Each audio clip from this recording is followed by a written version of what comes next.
Bienvenido a Biblia Fácil. El tema de hoy es súper importante. Ya hablamos aquí en el programa anterior sobre la ira de Dios y cómo se derramará en el tiempo del fin. Sin embargo, aquella ira de Dios será consumada en la destrucción final de los impíos. ¿Sabes cómo? Con fuego. Mas existe una palabra que puede traer serios problemas al cristianismo. ¿Qué palabra? Dice que el humo de ellos subirá eternamente. Y ahí viene la pregunta, ¿de qué se trata aquel fuego eterno? ¿O es que realmente existe el infierno, donde las personas desde hoy ya están pagando sus culpas? ¿O aquellas que serán destruidas arderán para siempre? No te pierdas el programa de hoy. Bienvenido a Biblia Fácil. Bienvenidos amigos, listos para nuestro penúltimo encuentro y programa de esta temporada. Antes yo quiero ofrecer el curso bíblico Biblia Fácil Apocalipsis, didáctico, lleno de textos bíblicos para que tú puedas comprender de una manera práctica el libro de Apocalipsis. Solicítalo a través del número de WhatsApp que aparece aquí en tu pantalla o también ingresa a estudielabiblia.com. Ingresa allí y vas a encontrar este y otros materiales. Vamos a nuestro estudio de hoy, ya que es uno de los más grandes problemas a través de la historia, poder ver de qué se trata el castigo final, de qué se trata el fuego eterno. Hoy vamos a abrir la Biblia y como siempre antes vamos a orar. Gracias Señor te damos por esta nueva oportunidad que tenemos para abrir tu palabra. Gracias porque es ella quien nos habla. Cualquier argumento humano puede ser entendible, mas tu palabra está por encima de cualquier argumento humano. Que nuestra fe esté basada solo en ella y que a través de ella podamos encontrar a Jesucristo y la luz que necesitamos para caminar. Toma nuestra vida, bendice a las miles de personas que nos acompañan en este programa desde sus casas y danos tu bendición ahora que abrimos tu palabra. En el nombre de Jesús. Amén. Mis amigos, uno de los temas más intrigantes dentro del cristianismo tiene que ver con el tema que hoy vamos a hablar. Ustedes saben que yo les mencioné ya en algún capítulo anterior que existen algunas verdades que tendrían que ser proclamadas en el tiempo del fin de manera específica. Pero estas verdades no lo tendría que crear la iglesia. Estas verdades tendrían que estar en la Biblia. Entonces, en Apocalipsis capítulo 14 vemos que hay una serie de verdades que acompañan al Evangelio eterno, que es el mensaje que Dios quiere que todo el mundo pueda entender. El Evangelio eterno es Cristo, Cristo como creador, como salvador, como juez y como protector. Sin embargo, también junto al Evangelio eterno, ¿qué cosa se destaca? La mentira y el vino que Babilonia ha dado para todo el mundo. Con ese vino con el cual ha embriagado al mundo, ese vino, ¿qué cosa significa? Cosas extrañas traídas del paganismo al cristianismo, que ha confundido muchas mentes. Babilonia significa confusión, confusión en todo, de ideas, donde se mezcla la filosofía y la teología, donde se mezcla la tradición con la palabra de Dios. Entonces esa mezcla que hoy existe en el mundo tiene que ser vista de manera clara para no caer en ese vino, para no beber aquel vino con el cual embriaga Babilonia. Por eso tienen que ser restauradas algunas verdades. ¿Qué verdades tienen que ser restauradas? Jesús como creador, Jesús como salvador, Jesús como juez, temer a Dios, dar gloria a Dios, ver cuál es el vino que ha dado de beber Babilonia. Y dentro de ese vino, ¿qué cosa está? Un falso día de adoración. ¿Qué cosa está? La inmortalidad del alma. Y hoy vamos a hablar justamente ese tema tocando el mensaje del tercer ángel. Vamos a Apocalipsis capítulo 14 y allí vamos a hablar o vamos a leer lo que dice el versículo 11. Dice así: el humo de su tormento sube por los siglos de los siglos. No tienen reposo de día ni de noche. ¿Quiénes? Los que adoran a la bestia, a su imagen, ni nadie que reciba la marca de su nombre. Este texto bíblico puede ser tan asustador, tan espantoso y tan mal interpretado. Nosotros ya vimos que en Apocalipsis hay varios símbolos y hay varias imágenes. Entonces hoy queremos hablar específicamente sobre esto. En el capítulo anterior vimos que la ira de Dios viene sobre aquellos que tienen la marca de la bestia, o sea, aquellos que son desleales a Dios, no obedientes a Dios, desprecian el Evangelio eterno, y ellos beberán del cáliz de su ira. Y esa ira es reflejada en Apocalipsis 16 como las 7 plagas. Pero aparte de las 7 plagas, esa ira es consumada en la destrucción de los impíos. Entonces, ¿cómo es que serán destruidos? Y aquí viene la palabra que puede confundir fácilmente. Humo eterno, tormento eterno, fuego eterno. Todo nos lleva a una idea. ¿Qué idea? Infierno. Y la palabra infierno va a depender a quién le preguntes, que te va a dar un concepto totalmente diferente. Mas yo aprendí algo en la vida. En un mundo lleno de opiniones, la Biblia tiene la última palabra. Yo puedo argumentar lo que quiero, pero la Biblia tendrá la última palabra. Jorge. Pastor, recién nombró la palabra infierno. Ajá. La palabra infierno no aparece en la Biblia literalmente así como la expresamos. Ajá. ¿A qué hace referencia? Muy bien. La palabra infierno en sí es una traducción para nuestro español, pero en la Biblia aparece bajo otros nombres, bajo el nombre Hades, Sheol, que significa simplemente sepultura. Solo que esa palabra es traducida como infierno. Y está bien que sea traducida como infierno. El problema es cuál es el concepto de infierno que tenemos. Y el concepto de infierno que tiene el mundo occidental, o sea, donde nosotros estamos, es el concepto griego, no el concepto bíblico. Mas hoy queremos analizar cómo la cultura griega influenció tanto en muchas creencias que hoy los cristianos. Gracias, pastor. Correcto. Vamos entonces al texto. Para poder acompañar ese texto, para poder, digamos aquí, poner más curiosidad en el asunto, vamos a Apocalipsis capítulo 20. ¿Está bien? Apocalipsis capítulo 20, versículo 9 y versículo 10. Dice así: subieron por la anchura de la tierra, rodearon el campamento de los santos y de la ciudad amada. ¿Ustedes saben en qué momento dice subieron por la anchura de la tierra? Después que se cumplieron 1000 años. Lean el versículo 6. Dice que bienaventurado y santo el que tiene parte en la primera resurrección, la segunda no tiene más poder sobre esto, sino que reinaron con Cristo 1000 años. Después que reina con Cristo 1000 años, suben de la tierra. Entonces, presten atención. Si la multitud sube de la tierra, quiere decir que ¿dónde están los redimidos? En el cielo, porque la ciudad baja. ¿Entienden? El milenio, ¿dónde se lleva? ¿En el cielo o en la tierra? En el cielo. Si estos suben de la tierra y rodean el campamento, la ciudad baja. ¿Y cómo sé que la ciudad baja? Lean el capítulo 21. Allí en el versículo 2 dice: yo vi, Juan, la santa ciudad, la nueva Jerusalén, descender del cielo. Muy bien. Vamos al versículo 9. Suben de la anchura de la tierra, rodean el campamento y la ciudad amada, pero de Dios descendió fuego del cielo. ¿Y qué cosa dice? Los consumió.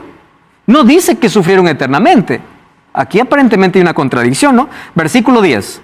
Y el diablo que los engañaba fue lanzado al lago de fuego y azufre, donde estaba la bestia, el falso profeta, y aquí nuevamente el problema.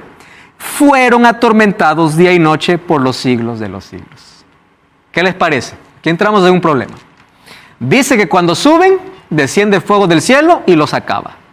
Pero luego dice que junto a la bestia, el dragón y el falso profeta, ellos son atormentados por los siglos de los siglos.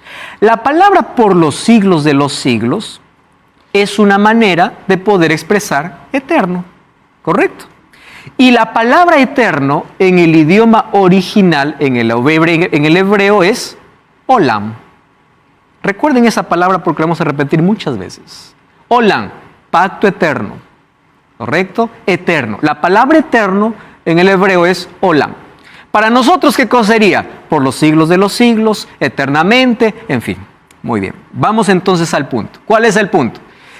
¿Cómo es el asunto en el juicio ejecutivo, la última parte del juicio? ¿O son eliminados o son de a pocos o por los siglos de los siglos estarán ardiendo? Ese es un problema. Vamos al versículo 12, miren, Apocalipsis 20, 12 al 15. Vi muertos, grandes y pequeños, de pie delante de Dios. Los libros fueron abiertos, el otro fue abierto, que es el libro de la vida. Fueron juzgados los muertos por las cosas que estaban escritas en los libros. El mar entregó a los muertos que habían en él. La muerte y el Hades entregaron los muertos que habían en ellos y fueron juzgados cada uno según sus obras. La muerte y el Hades fueron lanzados al lago de fuego, que es la muerte segunda. ¿Quién fue lanzado? El que no estuvo escrito en el libro de la vida fue lanzado al lago de fuego. Pregunta clave aquí. ¿Cómo es la destrucción final? ¿En un lago de fuego todo se acaba o en un lago de fuego que estará ardiendo para siempre? Esa es la pregunta. Y vamos a desarrollarlo aquí a pocos. El capítulo 21, versículo 8 dice así. Ojo, hablando de aquellos que no se salvaron. Incrédulos, cobardes, abominables, homicidas, fornicarios y hechiceros, idólatras y mentirosos, tendrán su parte en el lago de fuego que arde con fuego y azufre, que es la muerte segunda. A veces dice que solamente van a un lago y acaba. Otras veces dicen que va a un lago y nunca acaba. Entonces viene la pregunta, ¿cómo es esto? ¿Va a haber un fuego que nunca se apaga o van a ser exterminados en un momento en el fuego? Vamos a comenzar por los conceptos básicos. Primer concepto, ¿qué es infierno? Muy bien, va a depender de a qué fuente podamos ir, ¿correcto? Por ejemplo, ¿cuál es el concepto popular de infierno? No quiero decir que todo el mundo cristiano cree en esto. Quiero decir que parte del mundo cristiano, no todos. La mayoría cree que después de la muerte, las almas de los pecadores descienden al infierno para sufrir el castigo eterno. De allí nace la idea de purgatorio. ¿Dónde nace la idea de purgatorio? Aquel que fue malo va al infierno, aquel que fue bueno va a la gloria, y aquel que fue más o menos va a purgar. De ahí viene la palabra purgatorio. Entonces, una oración puede sacarlo del purgatorio al cielo. Una misa puede sacarlo del purgatorio al cielo. Totalmente antibíblico, porque la salvación no es por lo que otro hace por mí, es lo que es mi elección, es lo que Jesús hizo por mí y yo acepto la salvación. Es un asunto de elección personal. No es que los padres me salvan, no es que mis antepasados me salvan o la oración de otro me salva. Quiere decir que es una elección personal, yo acepto a Cristo. Muy bien. De allí nace esta idea de que cuando uno muere, algo sale. Usted ya recuerda, en un capítulo anterior hablamos un poco sobre el término alma, como algo desencarnado del cuerpo que sale y va o al cielo para mirar o al infierno para sufrir, que eso es totalmente antibíblico. ¿Y eso de dónde nació? No nació en la cultura griega, eso nació con los egipcios, ya en las primeras culturas paganas. ¿De dónde nace toda esta idea? Solamente voy a hacerle recordar algunas cosas. Las culturas más antiguas, como los egipcios, proclamaban la inmortalidad, que cuando una persona muere no muere, sino que al contrario, cuando muere va a un viaje. Por eso es que los faraones, ¿qué cosa es lo que hacían? Ellos se enterraban con todas sus posesiones para un viaje, una vida más allá. Eso enseñaron los egipcios. Los griegos pues reciben este pensamiento y le dieron el toque filosófico. Ya hablamos aquí sobre la leyenda de Er, que está en el libro de la República, que es una leyenda, donde habla de un soldado que vio el infierno y el cielo. Eso es una leyenda. Esa leyenda fue involucrándose dentro de ¿qué? Del cristianismo, ¿correcto? Y allí una parábola que está en Lucas 16 hace que la mayoría pueda creer que existe un infierno, que eso lo vamos a tocar de aquí a un momento, querido Omar. Sí, iba a preguntarle justamente sobre la parábola agrícola. Gracias, Omar. Muy bien, antes de explicar la parábola, nosotros tenemos otro serio problema. ¿Cuál es el serio problema? Hay muchos que tienen experiencias. ¿Ustedes ya escucharon? Yo morí. Vayan a internet y vean. Yo morí y yo fui al cielo. Yo morí y yo estuve en el infierno. Yo vi las... ¿Saben qué es lo interesante? Que cada uno le cuenta diferente. Yo estuve averiguando por lo menos 4 testimonios, ¿no? Para poder ver, empapar un poquito de la historia. Cada uno lo cuenta distinto. Eso quiere decir que cada uno cuenta el infierno de una manera, otro lo cuenta de otra manera. O sea, finalmente, si nadie se pone de acuerdo, quién fue o quién no fue. Solo que para eso hay una explicación. ¿Cuál es la explicación? Y gracias a Dios que la ciencia nos ayuda, muchas veces nos ayuda para poder interpretar ciertos asuntos. El doctor Jacques Provenza, él es doctor en ciencia y religión, y él dice así: las personas que pasan por esas experiencias relatan haber visto y sentido algo indescriptible, la sensación de estar fuera del cuerpo, la más profunda experiencia espiritual. Ellos dicen, pasé por túneles, paz, amor, luces, etc. Y él explica así: la explicación de estas experiencias, ¿dónde está? En el cerebro. Cuando la química del sistema nervioso central se altera, produce ilusiones y alucinaciones. Y esto es un estudio que se realizó. Una persona que está en la experiencia de casi muerte, no murió, hay una alteración química cerebral. Y esa alteración química cerebral va a darle imágenes de acuerdo a su creencia. Por ejemplo, si una persona cree en el infierno, según el concepto que él tiene, esa alteración le va a llevar justamente esa imagen. Ustedes saben que el cerebro es capaz de poder fabricar ciertas imágenes, ¿no? Es capaz de hacerlo. Ahora, esta es la explicación para aquellas experiencias. Según la Biblia, el ser humano no tiene un alma, sino que es un alma. Según Génesis 2:7 dice que Dios juntó el polvo de la tierra, le dio el soplo de vida y fue el ser, Adán, un alma viviente. ¿Cuál es la palabra? Nefesh. ¿Qué cosa es soplo de vida? Ruach. Aquí coloqué incluso las palabras en el original. ¿Qué significa Nefesh? Nefesh significa vida, persona, ser vivo. Entonces, no tenemos un alma, somos un alma. Somos un alma. Pero alma, ¿qué significa? Vida. Cuando dice, salió el alma, salió la vida. Ustedes no se preocupen por los que matan el cuerpo, sino por aquel que puede, dice, enviarlos al infierno, aquel que destruye el alma, o sea, aquel que puede quitar la vida eterna. ¿Qué cosa encontramos? Que Dios os santifique cuerpo, alma y espíritu. Que Dios santifique cuerpo, mente, pero forma parte ¿de qué? Del ser humano. Porque el ser humano en su conjunto es un alma. Entonces, todos los textos bíblicos donde encontramos alma representa al ser humano. No es algo que está fuera o sale del ser humano. Bueno, ¿qué cosa entonces es la muerte? Según Eclesiastés 12:7, el polvo vuelve a la tierra, como era, y el espíritu vuelve a Dios, que lo dio. Punto final. ¿Qué existe fuera de eso? Nada. El polvo vuelve a la tierra, el cuerpo se descompone. Ustedes abran un cajón, 20 años, es polvo. Esqueleto a veces todavía queda, ¿no? Pero finalmente es polvo. El cuerpo se descompone, es polvo. ¿Qué cosa vuelve a Dios? El espíritu. ¿Y qué es el espíritu? Esa es otra palabra interesante. ¿Qué es el espíritu que vuelve a Dios? Presten atención aquí. Dios no colocó un aliento pensante. La palabra ruaj, ¿qué cosa significa? Soplo. Dios hizo el muñeco allí de tierra. ¿Y qué cosa dio? Su espíritu. ¿Qué cosa? Soplo, ¿correcto? Ahora, ese soplo, ruaj, ¿qué cosa es? Aire, es vida que Dios le transmitió. La palabra griega para espíritu, ¿qué cosa es? Neuma. ¿Qué cosa es neuma? Soplo, aliento o aire. O sea, un día este aliento vuelve a Dios.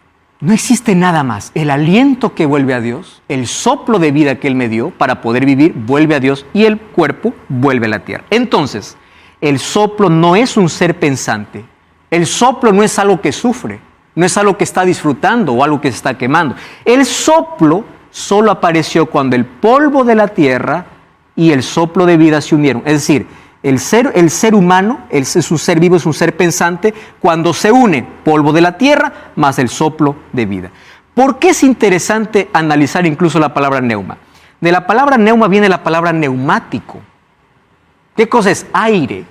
¿Qué cosa vuelve a Dios? La vida. ¿Qué cosa sale del cuerpo? Nada.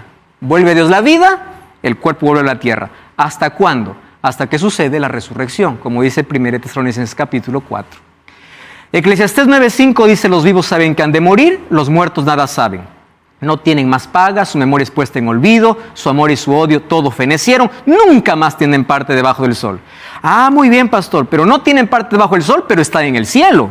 Ah, vamos a ver qué dice Salmo 115. No alabarán los muertos a Jehová, ni cuando descienden al silencio. O sea, si están en el cielo tienen que estar alabando. El que está muerto está en su sepultura. Juan 20:17. Este es un texto interesantísimo. ¿Saben por qué? Porque ¿quién realmente puede explicarnos la muerte? Es Jesús. ¿Y por qué? Porque Él murió. ¿Entienden? Quien puede explicarnos es Cristo. Él murió y Él resucitó. Y su resurrección es la garantía de la resurrección de todos aquellos que creen en Él. Cuando Jesús resucita, aparece allí primero para una mujer, María. Ella está llorando y Jesús le dice, María. Ella lo reconoce y dice, Raboni o Rabí, maestro. ¿Qué cosa hace María? ¿Cuál es su primera reacción? Quiere abrazar a Jesús. Se va Jesús y le dice, Raboni, Rabí. Y Jesús le dice así, no me toques. ¿Por qué? Aún no he subido. ¿Dónde estuvo Jesús cuando murió? En la sepultura. ¿Qué cosa subió al cielo? Nada. ¿Entienden? Entonces la idea de que cuando uno muere, su alma va al cielo, alguien va al cielo. No, Jesús dice, no me toques. Yo aún no he subido. Nada subió. Y Jesús es aquel que murió. Con su resurrección nos garantiza la resurrección obviamente. Juan 11:43, habiendo dicho esto, clamó a gran voz. ¿Recuerdan en la resurrección de Lázaro? Lázaro, ven. No le dice baja ni sube, ven. ¿Dónde estaba Lázaro? En la sepultura. 1 Tesalonicenses capítulo 4, versículo 16. Vamos a leer ese texto que es interesante. Vale la pena siempre ir directamente a la Biblia. 1 Tesalonicenses capítulo 4, versículo 16, dice así. El Señor mismo con voz de mando, con voz de arcángel y con trompeta de Dios, descenderá del cielo y los muertos en Cristo resucitarán primero. ¿Por qué dice resucitarán primero? Porque Apocalipsis habla de dos resurrecciones. ¿Recuerdan? Bienaventurado y santo el que tiene parte en la primera resurrección. Muy bien, resucitarán primero. Luego los que vivimos y los que hayamos quedado seremos arrebatados juntamente con ellos. El arrebatamiento al cielo es los que están vivos y aquellos que fueron resucitados. Seremos arrebatados para recibir al Señor en el aire. O sea, cuando Jesús viene, no viene para reinar aquí en la tierra. Viene para llevar a sus hijos ¿a dónde? Al cielo. Esa no es la promesa de Juan 14. Yo voy a preparar lugar, vendré otra vez, os tomaré y os llevaré. ¿A dónde? Al cielo. Muy bien. En esta venida lleva al cielo. ¿Quiénes? Los que resucitan, la primera resurrección, los que creyeron en Él, los que murieron en Él, y los que están vivos y están salvos. Van al cielo. Ahora, qué interesante que los muertos entonces están en sus tumbas. En ningún momento dice que Jesús viene con seres humanos. La Biblia dice que viene con ángeles. Cuando viene con ángeles en su segunda venida, los muertos resucitan. Aquellos que murieron creyendo en Cristo. Y aquellos que están vivos y tienen el sello de Dios, y aquellos que son fieles, pasaron el juicio y van a ir con Dios también para vivir por la eternidad, se unen los dos grupos. Nadie tiene recompensa adelantada. Nadie estuvo ya disfrutando, nadie estuvo sufriendo. ¿Dónde estuvieron los muertos? En su sepultura. El apóstol Pablo, cuando dice yo voy a ser sacrificado, él dice, me queda reservada la corona de vida que me dará el Señor. ¿Cuándo? En aquel día. No dice, mira Timoteo, voy a disfrutar, yo ya voy desde el cielo a darte fuerza, voy desde el cielo a ver qué sucede. No. Él dice, me dará la recompensa en aquel día. ¿Cuándo se dará la recompensa? Cuando Cristo regresa. Nadie tiene recompensa adelantada. Nadie cuando muere va al cielo a ser recompensado, ni al infierno a ser recompensado. ¿Por qué razón? La recompensa se dará ¿cuándo? Cuando Jesucristo regrese. Y ahora, ahí coloqué incluso la pregunta, ¿qué sentido tiene la resurrección si ya tiene recompensa, no? Ya están disfrutando, ya están sufriendo. La Biblia dice, los muertos están inconscientes hasta el día de resurrección. No están sufriendo, están descansando para el encuentro cuando Jesús regrese. Y acá hay varios textos. La muerte es como un sueño, no tienen sentimientos, están en el polvo, no realizan ninguna obra, no tienen conciencia. Todo eso con textos bíblicos, ¿no? No alaban, no intervienen, no están en el cielo. Todos los textos bíblicos están acá. Más aquí, encontramos un asunto interesante. De los 4 evangelios que tenemos en la Biblia, solo hay un evangelio que no cuenta ni una parábola de Jesús. ¿Saben cuál es? Juan. Los 3 evangelios, Mateo, Marcos y Lucas, cuentan parábolas y milagros. Juan cuenta 7 milagros de Jesús sin ninguna parábola. Ninguna parábola encontramos en Juan, pero sí encontramos en los 3 evangelios, Mateo, Marcos y Lucas. ¿Cuál era el propósito de las parábolas? Las parábolas eran imágenes del cotidiano, historias que se contaban, cosas que ellos vivían para traer una lección espiritual. Lo que hoy hacemos. ¿Cómo explico a un niñito un asunto complicado? Con una historia. Las historias captaban la atención, atraían las mentes y a través de historias del cotidiano, historias que se contaban, historias que Jesús creaba, ¿qué cosa daba a entender? Una lección. Las parábolas no son doctrinas. ¿Qué cosas son las parábolas? Lecciones espirituales. Lucas capítulo 16 tiene una parábola. Y yo quiero mencionar aquí un asunto interesante. Quiero que todos podamos abrir la Biblia en Lucas capítulo 16. ¿Está bien? Lucas capítulo 16, desde el versículo 16 en adelante, del 19 en adelante, dice: había un hombre rico que se vestía de púrpura y lino y hacía cada día un banquete con esplendor. Había otro mendigo llamado Lázaro que estaba echado a la puerta de aquel lleno de llagas. Este ansiaba saciarse de migajas que caían de la mesa del rico. Aún los perros venían y le lamían las llagas. Pero aconteció que murió el mendigo y fue llevado por los ángeles al seno de Abraham. Murió también el rico y fue sepultado.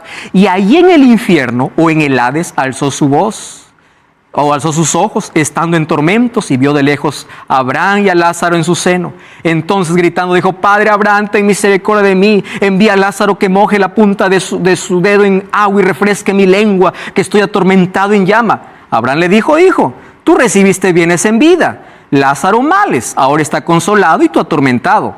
Además de todo esto, hay una gran montaña entre nosotros, que los que quieran pasar de aquí para allá no pueden, ni de allá para acá. Entonces le dijo: te ruego que le envíes a la casa de mi padre, porque tengo 5 hermanos, para que les prediquen, para que no vengan a este lugar de tormento. Abraham les dijo: a Moisés y a los profetas tienen para que les escuchen. Entonces le dijo: no, padre Abraham, si alguno de los muertos se levante, se arrepentirán. Pero Abraham le dijo: si no escuchan a Moisés y a los profetas, tampoco escucharán, aun si se levanta alguien de los muertos. Ah, qué interesante esta historia. Significa que existe entonces el infierno. Hay almas que se están quemando. Vamos a una breve pausa, no cambies el canal y ya regresamos para explicar ese tema.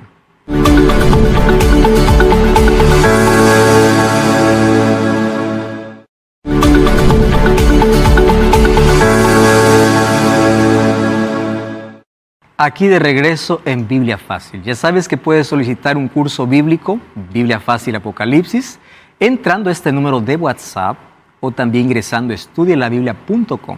Y vamos juntos estudiando la Biblia de manera más profunda. Hoy estamos hablando acerca de la existencia del infierno, porque esa palabra incluso puede confundir más cuando se repite en Apocalipsis como un tormento eterno. Antes de ir a la pausa, vimos Lucas capítulo 16. Ahora, ¿qué otro evangelio cuenta esta parábola?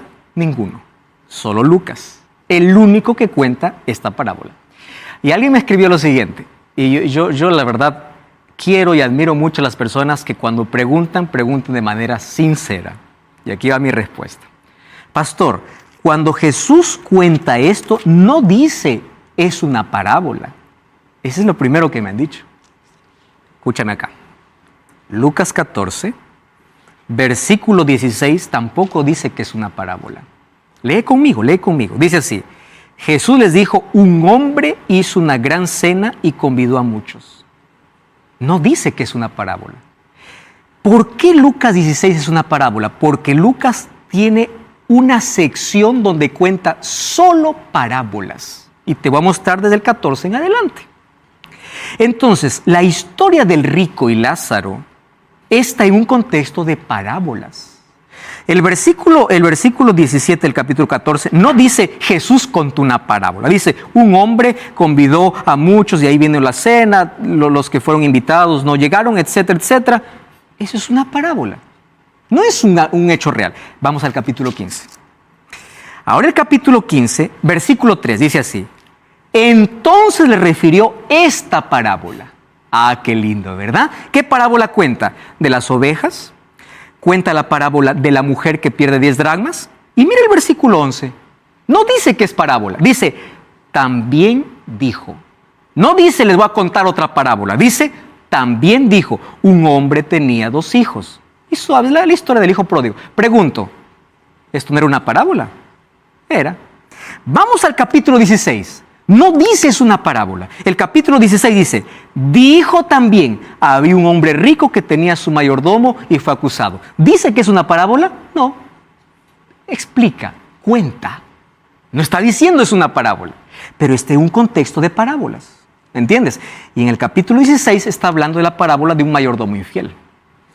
Y el versículo 19 tampoco dice que es una parábola. O sea, hay una secuencia de parábolas. ¿Correcto? Muy bien. Vamos al otro punto entonces. ¿Qué cosa es lo que Jesús está enseñando? Si nosotros queremos tomar literal esta parábola como doctrina, tendremos un problema. Simple. Jesús tendría que ser mentiroso. ¿Por qué razón? Porque si Jesús está colocando una doctrina en Lucas 16, 19, Él estaría anulando la ley y los profetas. Cuando dice la ley, está haciendo referencia al Antiguo Testamento, Torá, y los profetas, todos los profetas lo que anunciaron sobre cómo sería el castigo. Segundo problema que nosotros tendríamos si es que esto fuera doctrina. También tendríamos que representar al mayordomo como a Cristo. Y Él no es Cristo, ese mayordomo infiel es apenas una parábola que trae una lección espiritual. Vamos al segundo aspecto. ¿Dónde está el seno de Abraham? ¿Dónde se fue, dice el mendigo? ¿A dónde fue a parar? Al seno de Abraham. ¿En qué texto de la Biblia se menciona que los que mueren van al seno de Abraham? ¿Hay algún texto? Es más, cuando ustedes van a Hebreos capítulo 11, habla de una lista de héroes de fe. Dice, ninguno todavía de ellos recibió la promesa. Qué interesante. Vamos a Hebreos capítulo 11. Hebreos capítulo 11, versículo 39, para ver dónde está Abraham, ¿verdad? Dice así.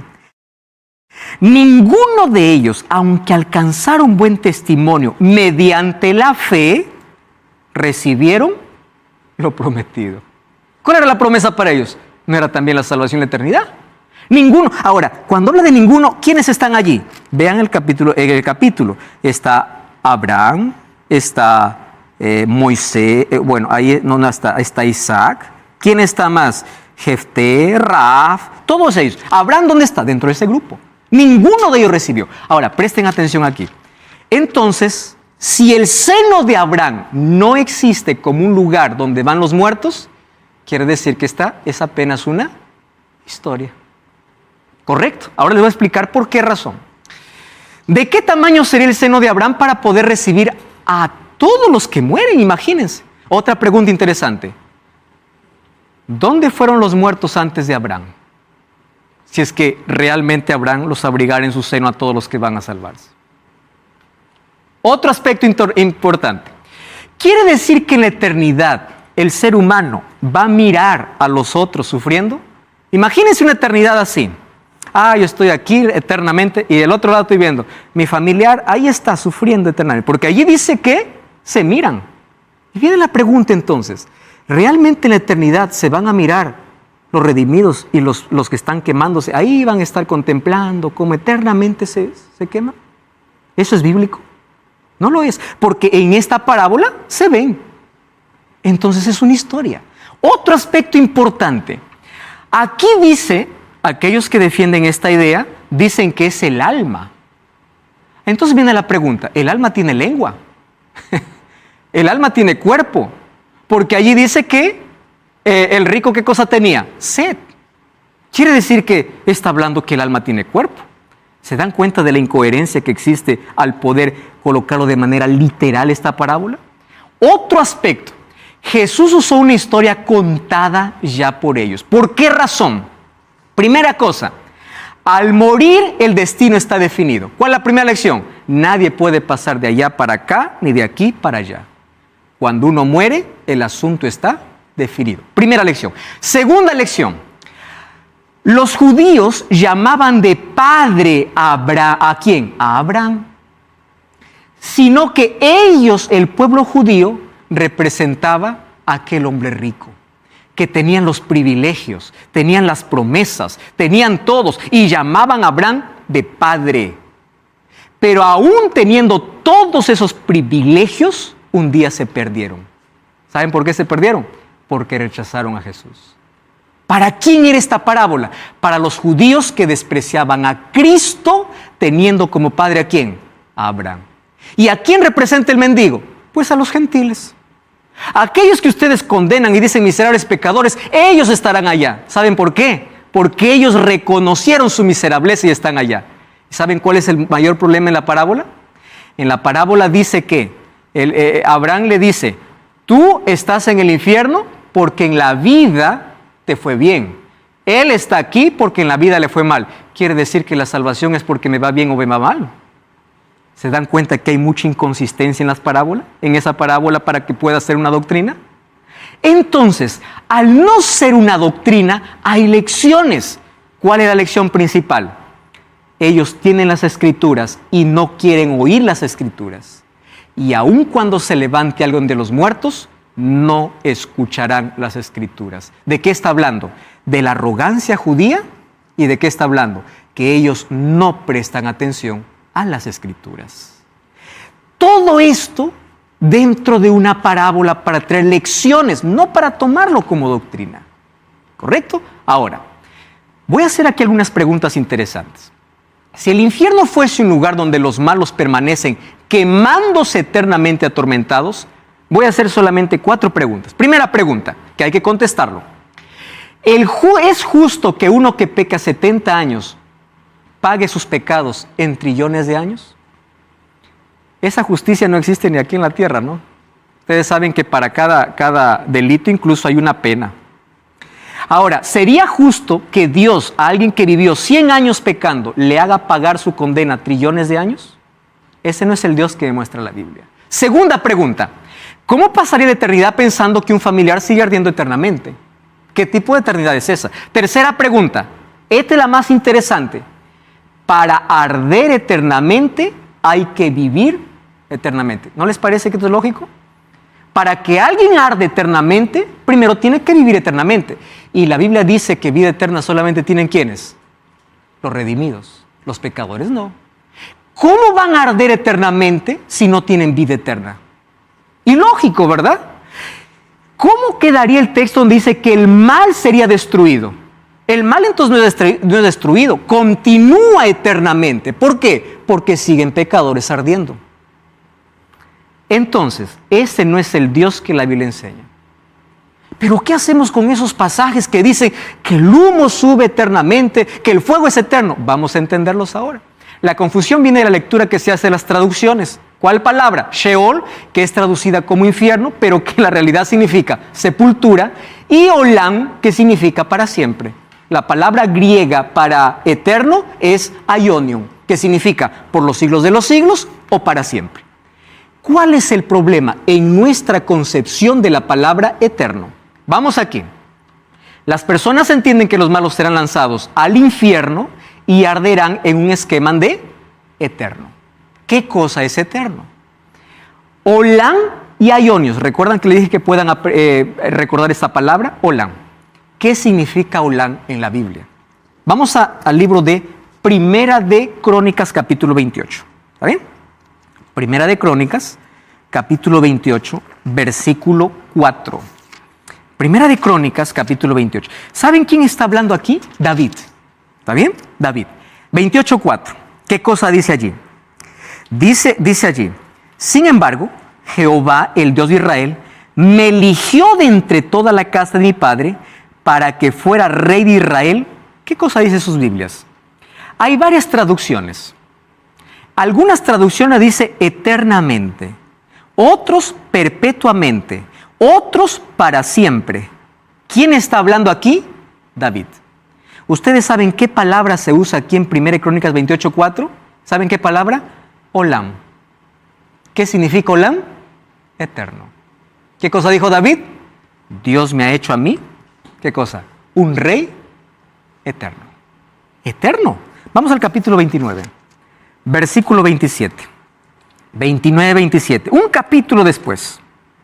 Dice así: el tiempo que reinó sobre Israel fue 40 años, 7 en Hebrón y 33 en Jerusalén. ¿De quién está hablando?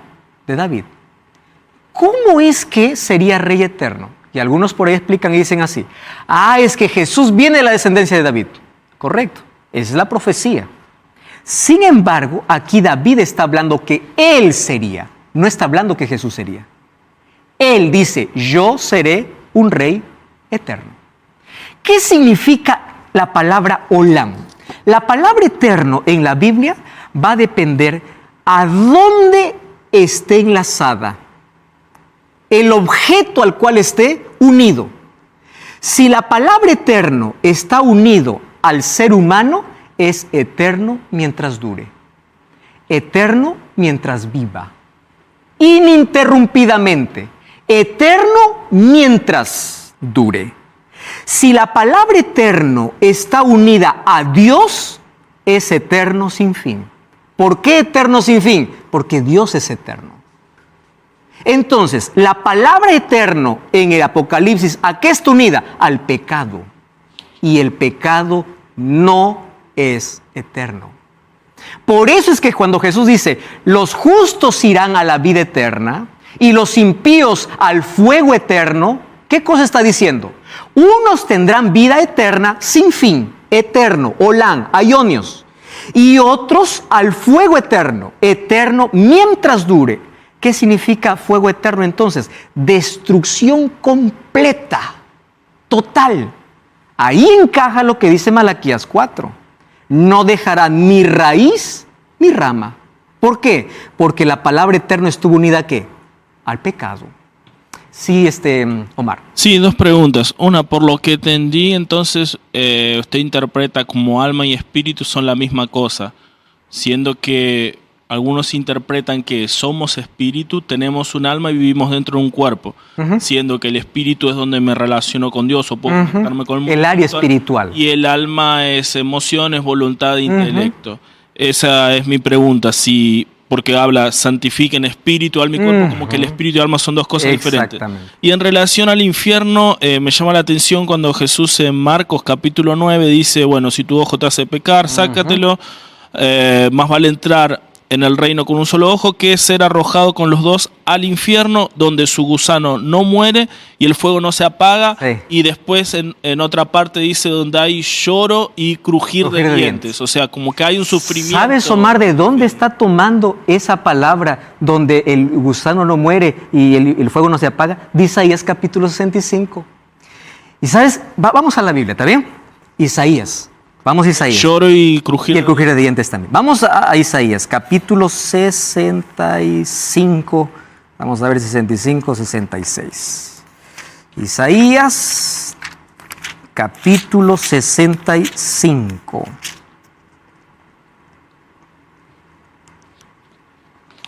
Vamos ahí el castigo a los rebeldes. ¿Está bien? A ver, vamos a ver allí el texto bíblico.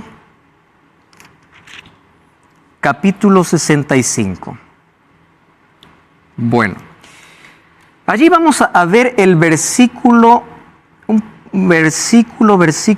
20, desde el 18, del capítulo 65, versículo 18, donde habla acerca de los cielos nuevos y la tierra nueva, y finalmente habla acerca del castigo que tendrán los impíos. ¿Y saben qué cosa dice? Déjenme aquí encontrar el texto bíblico exactamente, donde dice que su gusano no morirá. Allí, vamos al capítulo 66, versículo 24. Saldrán y verán los cadáveres de los hombres que se rebelaron contra mí. Su gusano no morirá, ni su fuego se apagará. Omar, entonces, ¿qué texto está tomando Jesús en Marcos? El texto de Isaías 66. Ojo, pero cuando dice su gusano no morirá y su fuego nunca se apagará, antes ¿qué cosa está diciendo? Ellos ¿qué cosas serán? Cadáveres. ¿Entienden? ¿Qué cosa es un cadáver? Sin vida. Cuando dice que será eterno, quiere decir que serán exterminados completamente. Déjenme mostrarles aquí algunos textos bíblicos. Antes otro asunto más. El pecado no es eterno. Según Malaquías capítulo 4, versículo 1 al 4, dice que Dios destruirá y no quedará ni raíz ni rama. La vida eterna es solo para los salvos. Mira aquí, Omar, el texto más claro. Judas 1:7. Como Sodoma y Gomorra y las ciudades vecinas, los cuales de la misma manera que aquellos, habiendo fornicado e ido en pos de vicios, fueron puestas, por ejemplo, sufriendo, ¿qué cosa dice? El fuego eterno. ¡Wow! Hasta ahora sigue ardiendo Sodoma y Gomorra. Vamos a 2 de Pedro 2:6. Así condenó por destrucción a las ciudades de Sodoma y Gomorra, reduciéndoles a ceniza. Entonces viene la pregunta, ¿está contradiciendo Pedro a Judas? No, porque fuego eterno significa destrucción total. Ese eterno es mientras dure hasta que se acabe en el lago de fuego. El malvado experimentará la ira final de Dios, la consumación de la ira, y será destruido completamente en el lago de fuego. Mientras dure la materia, el fuego consumirá. El ejemplo es de Sodoma y Gomorra. Sufrieron el castigo eterno y Pedro dice que fueron reducidas ¿a qué? A cenizas. Miren otro texto, Isaías 34:10, hablando sobre Edom. No se apagará de noche ni de día, perpetuamente subirá su humo. ¿A qué les hace recordar ese texto? ¿No es el mensaje del tercer ángel? Ahora la pregunta es, ¿hasta ahora sigue humeando Edom? No. Otro texto bíblico, Ezequiel 20:47, dice así: no se apagará la llama del fuego, serán quemados en ella todos los rostros, desde el sur hasta el norte, y verá toda carne que yo Jehová lo encendí. No se apagará. ¿Qué significa no se apagará eternamente? El fuego acabará la materia, pero será eterno, ¿qué cosa? Las consecuencias. Nunca más se levantará. Acabó para siempre. Malaquías 4:1, viene el día ardiente, que dice el final, no dejará ni raíz ni rama. Y Romanos 6:23 dice, la paga del pecado es muerte, mas la dádiva de Dios es vida eterna en Cristo Jesús, Señor nuestro. ¿Qué cosa es vida eterna? ¿O quién tiene vida eterna? Aquel que cree en Jesús y tiene la gracia de Cristo. Y aquel que no tiene a Cristo, ¿qué cosa tiene? Muerte. ¿Y la muerte qué cosa dice en Apocalipsis? Que será lanzada ¿a dónde? Al lago de fuego, para desaparecer para siempre. Ahora respondo a tu segunda pregunta. Y el lloro, el crujir de dientes. Ese lloro y crujir de dientes está hablando en el contexto de la ira de Dios. ¿En qué momento? Cuando la gracia se acabe. Aquellos que no fueron hallados con el vestido, ¿qué cosa es el vestido? El carácter de Dios. Aquellos que no reflejaron a Dios su amor en obediencia, en lealtad, ¿qué cosas serán? Echados fuera. Ahí está la separación. La gracia terminó. Y aquellos que no más, o aquellos que no aceptaron la gracia en el tiempo de oportunidad, viene para ellos el lloro y el crujir de dientes, que son como resultado de la ira de Dios que será derramada antes de su segunda venida, primero con las 7 plagas y luego con la exterminación completa del pecado. Ahora, yo quiero que ustedes presten atención a un asunto interesante. La paga del pecado es muerte. Si la paga del pecado es muerte, la muerte no existirá para siempre, porque Dios ha prometido venir y colocar punto final al pecado y a la muerte. Eso quiere decir que si yo creo en un infierno que arderá eternamente, yo tengo que creer que aquellos que están en el infierno tienen que vivir eternamente. Para ser quemado eternamente hay que vivir eternamente. Solo que la vida eterna es un regalo que Dios da solamente a quienes, aquellos que aceptan su gracia. Pastor, entonces, ¿de qué vino a librarnos Cristo? Cristo vino a librarte de la muerte eterna. Porque tú sabes que todos podemos ser afectados por la primera muerte. Y esa muerte que en algún momento puede llegar, Pero la muerte eterna, la segunda muerte, la destrucción completa donde nunca más habrá esperanza. Por eso, si Cristo es vida, únete a Él. Solo con Él podrás vivir eternamente. Quiero que entiendas un asunto interesante. Dios te ama. Probablemente tú no entiendas el amor de Dios. Y su amor y su misericordia se muestran en las oportunidades que todos los días te da para vivir, para entender, para comprender que tú naciste para algo mejor. Tú naciste para vivir eternamente. ¿Sabes por qué el ser humano se aferra a la vida? Porque Dios colocó en nuestro corazón el deseo de eternidad. ¿Sabes qué cosa es lo triste? Que el ser humano, amando la vida, desprecia la vida. ¿Cómo es que amo la vida y desprecio la vida? Es que la vida es Cristo.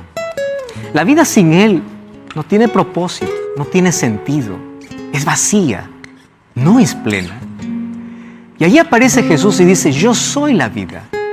Y aquel que se une a Él tiene vida eterna. ¿Y sabes qué cosa necesitas para ir a Jesús? No necesitas hacer nada. Necesitas ir. Anda a Jesús como estás, con tus vicios, con tu pasado, con tus problemas. Anda a Jesús con tus cadenas. Anda como estás. No hay condición para ir. Pero quiero que entiendas otra cosa. Puedes ir a Jesús como estás, pero Él nunca te deja como llegas. Cuando Él te deja, Él saca tus trapos, tus harapos, tu inmundicia, te limpia, te acepta.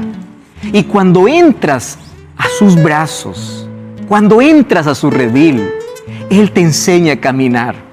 Él coloca las preferencias del reino en tu vida. Él coloca su palabra en tu vida. Él coloca su ley en tu vida. No te equivoques. Dios te acepta como llegas, pero no te deja como estás. Él transforma. ¿Y sabes cuál es el llamado de Dios? Acepta la vida. Ama la vida. Y sin Cristo no existe esa vida. ¿Qué haces tú lejos de Dios? ¿Hasta cuándo vas a estar en tu rebeldía? ¿Hasta cuándo vas a insistir? Recuerda que la destrucción final llegará. Y todos aquellos que despreciaron la vida finalmente serán destruidos eternamente, sin esperanza, en un lago de fuego que será la tierra purificada donde acabará para siempre el pecado. Y tú no necesitas estar allí. Por eso acepta a Cristo en tu corazón. ¿Lo aceptas hoy? Vamos a orar. Gracias, Señor, por tu palabra. Hoy aceptamos a Jesucristo como Salvador y queremos vivir eternamente y eternamente a tu lado. En el nombre de Jesús. Amén. Amén.